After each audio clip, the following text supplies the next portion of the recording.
किसी ने बड़े कमाल की बात कही है कि अगर आप चाहते हैं कि सारे फैसले हों आपके पक्ष में तो ऊपर वाले की तस्वीर लगाइए अपने मन के कक्ष में।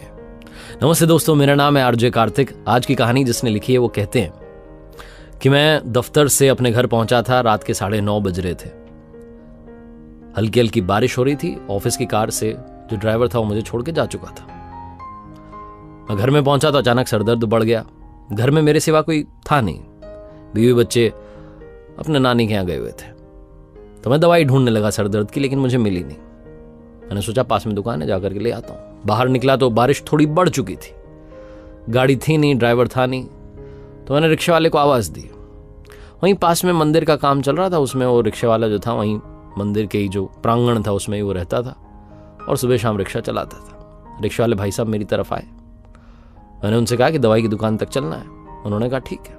50 रुपये मुझे बताए। हम चल दिए। लेकिन वो रिक्शे वाले को मुझे देख करके लग रहा था कि बंदा बड़ा परेशान है, उसकी हालत ठीक नहीं है। तो मैंने पूछा कि भाई साहब क्या बात हो गई। तो उन्होंने बताया कि 2-3 दिन से शरीर में दर्द है, हल्का हल्का बुखार है, लेकिन क्या करें, कोई सवारी नहीं मिल रही है, पैसे मिल नहीं पा रहे हैं, दवाई खरीद नहीं पा रहा हूँ। भगवान से पूजा पाठ में बस कहता रहता हूँ कि आप ही देखो। इसी उधेड़ बुन में हम पहुंच गए दुकान तक। मैं उतरा और दवाई की दुकान की तरफ गया तो फटाफट से अपने लिए दवाई ली और उन रिक्शा वाले भाई साहब के लिए भी दवाई ले ली। सर दर्द तो मुझे हो रहा था, उनको बुखार था। दोनों की दवाइयां मैंने लेकर के अलग अलग पैकेट बनवा लिया। और मैं सोचने लगा कि ये जो भाई साहब हैं, क्या इनकी मदद के लिए मुझे भगवान ने भेजा। ये सब सोचते सोचते मुझे ख्याल आया कि मुझे भी तो खाना खाना है, खाना तो पैक करवाना पड़ेगा। अब हिम्मत नहीं है खाना बनाने की। तो पास ही में एक रेस्टोरेंट था। मैंने रिक्शा वाले भाई साहब को इशारा किया कि रुके रहना, मैं आता हूँ। रेस्टोरेंट में गया। रेस्टोरेंट में अंदर जाकर के मैंने अपने लिए छोले भटूरे पैक करवा लिए। एक पैकेट रिक्शा वाले भाई के लिए पैक करवा लिया। मुझे लगा था कि शायद भूखा होगा। दोनों पैकेट पैक करवा करके दवाई खाना सब लेकर मैं पहुंचा। रिक्शा में बैठा, बातचीत करते हुए थोड़ी और रिक्शा वाले भाई साहब के बारे में जानकारी जुटाते हुए पहुंच गए वापस घर तक। घर के वहां जब उतरा तो रिक्शा वाले भाई को मैंने 100 रुपए का नोट दिया।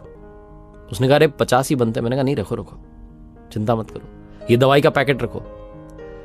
एक गोली अभी, एक गोली सुबह, एक एंटीबायोटिक भी अभी और एक एंटीबायोटिक सुबह। सारा उनको कोर्स समझाते हो कि 3 दिन का कोर्स है, आप ले लेना, आप ठीक हो जाओगे। और ये आपके लिए छोले भटूरे का पैकेट।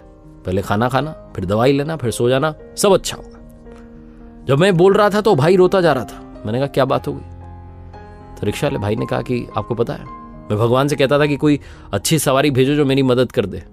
आज उन्होंने आपको अपना दूत बना के भेज दिया।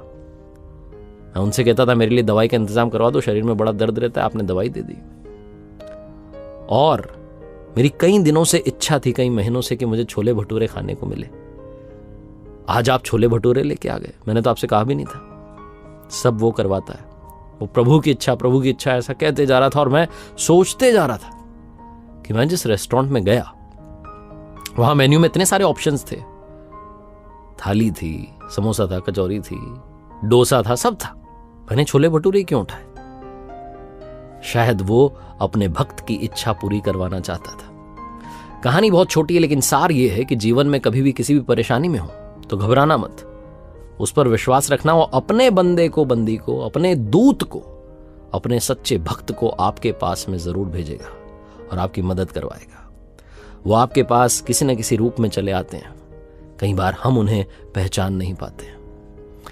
एक बार फिर से वही बात जो अक्सर आपसे कहता हूं, कर दिखाओ कुछ ऐसा कि दुनिया करना चाहे आपके जैसा।